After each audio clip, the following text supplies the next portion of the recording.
Legal free के इस YouTube channel पे आपका स्वागत है। और आज मैं इस वीडियो में बात करने वाला हूं हरियाणा स्टाफ सिलेक्शन कमीशन की जो लीगल वैकेंसीज हैं वो इन्होंने ऑफिशियली जो है अपनी वेबसाइट पे एडवर्टीजमेंट पब्लिश किया है और इसमें कई सारी वैकेंसीज बताई गई है। उसके बारे में आज मैं आपके सामने जो है इन्फॉर्मेशन शेयर कर रहा हूँ। अगर आप लॉ ग्रेजुएट हैं और आपके पास 1 साल से 3 साल का एक्सपीरियंस है तो आप काफी सारी वैकेंसीज में एलिजिबल हैं और अप्लाई कर सकते हैं। तो चलिए देख लेते हैं कि आखिर कितनी वैकेंसीज है और उनकी रिक्वायरमेंट क्या है। ये जो एडवर्टीजमेंट नंबर 9/2024 है हरियाणा स्टाफ सिलेक्शन कमीशन का, इसमें आपको बता दूं बहुत सारी वैकेंसीज है जिसमें अगर आपके पास LLB है और कुछ ईयर का एक्सपीरियंस तो आप अप्लाई कर सकते हैं। और मेरा इस फोकस रहेगा इस वीडियो में केवल लीगल वैकेंसीज की, और मैं 2 वैकेंसीज की स्पेशली बात करने वाला हूं। एक तो असिस्टेंट लॉ ऑफिसर जिसे ALO बोलते हैं, साथ ही साथ लीगल असिस्टेंट की बात करने वाला हूं। तो सबसे पहले हम देख लें जो असिस्टेंट लॉ ऑफिसर है जो कि 112 पे, 116 पे और 118 पे डिपार्टमेंट, 3 डिपार्टमेंट में इसकी जो पोस्ट हैं दी है।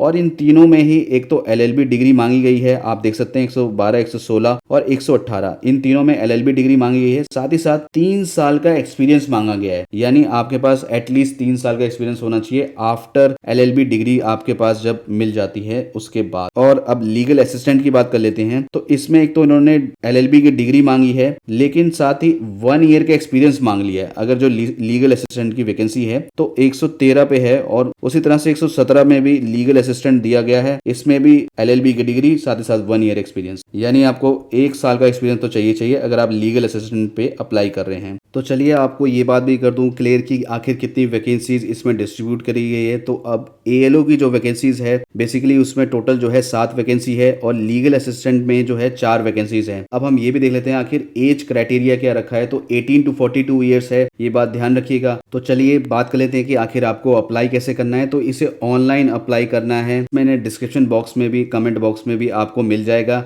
अब हम इंपॉर्टेंट क्राइटेरिया देख लेते हैं कि आखिर जो है एग्जाम का कैसा पैटर्न रहेगा। तो एग्जाम का पैटर्न जो है ऑफलाइन रहेगा, यानी कि ऑफलाइन एग्जाम में है और नेगेटिव मार्किंग नहीं है। There will be no negative marking for wrong answer. ये सबसे अच्छी बात मुझे इसमें लगी। तो अभी तक की इस वीडियो में मैंने ALO और लीगल असिस्टेंट की वैकेंसीज की एसेंशियल क्वालिफिकेशन आपको बता दी, एज क्राइटेरिया बता दिया, एक्सपीरियंस बता दिया, कैसे अप्लाई करना है और एग्जाम पैटर्न भी सब बता दिया गया है, और यानी कि ऑफलाइन एग्जाम होना है। ठीक है, अब हम बात कर लेते हैं सिलेबस की जो काफी ढूंढने पे मुझे मिला। तो इसमें मान लीजिए अगर 100 नंबर का पेपर है तो 20 नंबर का क्या आने वाला है ये देख लेते हैं। General awareness, reasoning, mathematics, science, history और इवन करंट अफेयर्स भी आ गए, लिटरेचर हो गया और कल्चर हो गया और ज्योग्राफी हो गया। ये सारा इंक्लूड करके 20 नंबर है, ये ध्यान रखिएगा। ठीक है, अब जो 10 नंबर का आने वाला है कंप्यूटर से। अब जो आपके 30 नंबर तो इसी में चले गए। अब जो 70 नंबर का है वो हमने जो 3 साल में जो LLB में पढ़ा है वो पूछा जा रहा है। देखिए ये सारे सब्जेक्ट इंक्लूड हो गए, CPC, CRPC, फैमिली हो गया, लेबर हो गया, इवन की बैंकिंग हो गया। देखिए आपके कुछ सब्जेक्ट तो ऑप्शनल होते हैं जो हमारे, वो सारे इंक्लूड कर दिए इन्होंने। भाई उसको तो काफी एडवांटेज होगी जो जुडिशरी की एग्जाम अभी फिलहाल जो है तैयारी कर रहे होंगे। तो सबसे अच्छी बात है नेगेटिव मार्किंग नहीं है। और